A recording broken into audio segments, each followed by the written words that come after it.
আজ নিয়ে চলে এসেছি সিন্ধু তীরে কবিতা থেকে অত্যন্ত গুরুত্বপূর্ণ প্রশ্ন উত্তর। চলো আমরা প্রশ্ন উত্তরগুলি জেনে নিই। দেখো প্রথম প্রশ্ন, সিন্ধু তীরে রহিছে মাঞ্জুস, কেই মাঞ্জুস দেখেছিলেন? উত্তরটি দেখে নাও। সমুদ্রকন্যা পদ্মা এই মাঞ্জুস দেখেছিলেন। নেক্সট, মধ্যেতে যে কন্যাখানি রূপে অতি রম্ভাচিনী, এখানে কার কথা বলা হয়েছে? উত্তরটি দেখে নাও। সিন্ধু তীরে কাব্যাংশ থেকে নেওয়া আলোচ্য অংশে রম্ভা অর্থাৎ চিতোররাজ রত্নসেনের দ্বিতীয় স্ত্রী পদ্মাবতীর কথা বলা হয়েছে। পরের প্রশ্নটি দেখো, অনুমান করে নিজ চিতে পদ্মা কি অনুমান করলেন? দেখো, সমুদ্রের তীরে অপূর্ব সুন্দরী পদ্মাবতীকে দেখে সমুদ্র রাজকন্যা পদ্মা অনুমান করিলেন ইন্দ্রের অভিশাপে স্বর্গের অপ্সরা বিদ্যাধরী স্বর্গভ্রষ্ট হয়ে অচেতন অবস্থায় সেখানে পড়ে রয়েছে, এটাই অনুমান করলেন। পরের প্রশ্নটি দেখো, পাঁচেরটা দেখে নাও প্রশ্ন, আর এইদিকে দেখো উত্তরটি। নেক্সট, সাতেরটা খুবই গুরুত্বপূর্ণ, দেখো ভালো করে। পদ্মাবতী কিভাবে মূর্ছিত হয়ে পড়েছেন?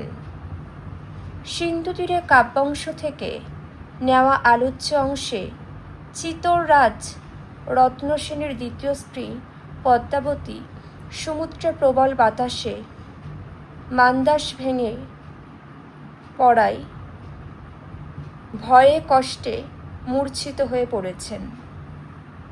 পরবর্তী প্রশ্নগুলি তোমরা জাস্ট দেখে নাও। এটা দেখো, কিঞ্চিত আছুই মাত্র শ্বাস, কার কথা বলা হয়েছে? সমুদ্র তীরে অচেতন পদ্মাবতীর কথা বলা হয়েছে।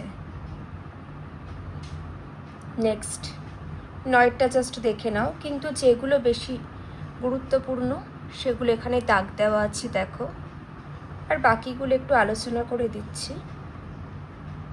বিধি মোড়ে না করো নৈরাশ, বক্তা কোন বিষয়ে নিরাশ হতে চান না? দেখে নাও। সমুদ্র কষ্টে মূর্ছিতা পদ্মাবতীর প্রাণ ফিরিয়ে আনার ক্ষেত্রে বক্তা সমুদ্রের রাজকন্যা পদ্মা নিরাশ হতে চান না। উত্তরটি আরেকবার দেখে নাও। সমুদ্র কষ্টে মূর্ছিতা পদ্মাবতীর প্রাণ ফিরিয়ে আনার ক্ষেত্রে বক্তা সমুদ্রের রাজকন্যা পদ্মা নিরাশ হতে চান না। পরের প্রশ্নটি দেখে নাও।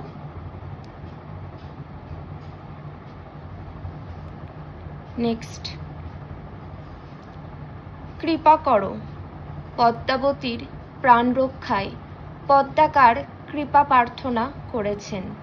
কবি সৈয়দ আলাল রচিত সিন্ধু তীরে কাব্যাংশে পদ্মাবতীর প্রাণ রক্ষার জন্য পদ্মা নিরঞ্জনের কৃপা প্রার্থনা করেছেন।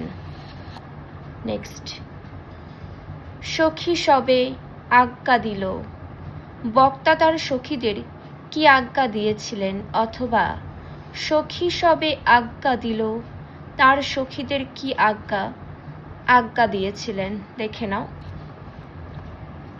কবি সৈয়দ আলাওল রচিত সিন্ধু তীরে কাব্যাংশে সমুদ্রকন্যা পদ্মা তার সখীদের পদ্মাবতীকে বস্ত্রে ঢেকে উদ্যানে নিয়ে গিয়ে চিকিৎসা ও সুস্থ করে তোলবার আজ্ঞা দিয়েছিলেন। পরের প্রশ্ন দেখো, পঞ্চকন্যা পাইলা চেতন, পঞ্চকন্যা কে কে? কবি সৈয়দ আলাওল রচিত সিন্ধু তীরে কাব্যাংশ থেকে নেওয়া আলোচ্য অংশে পঞ্চকন্যা হলেন চিতোররাজ রত্নসেনের দ্বিতীয় স্ত্রী পদ্মাবতী এবং তাঁর চার সখী। দেখে নাও নামগুলি: চন্দ্রপ্রভা, রোহিণী, বিজয়া, ও বিধুন্নলা।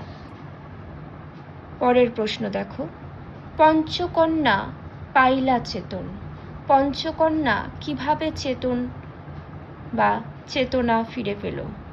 সমুদ্রকন্যা পদ্মার সখীদের সেবা যত্নে পঞ্চকন্যা নিজেদের চেতনা অর্থাৎ জ্ঞান ফিরে পেলেন। নেক্সট, শ্রীযুত মাগন গুণীর পরিচয় দাও। দেখে নাও তোমরা উত্তরটি। কারোর কোনো মন্তব্য থাকলে অবশ্যই জানাবে। এখানেই শেষ করছি।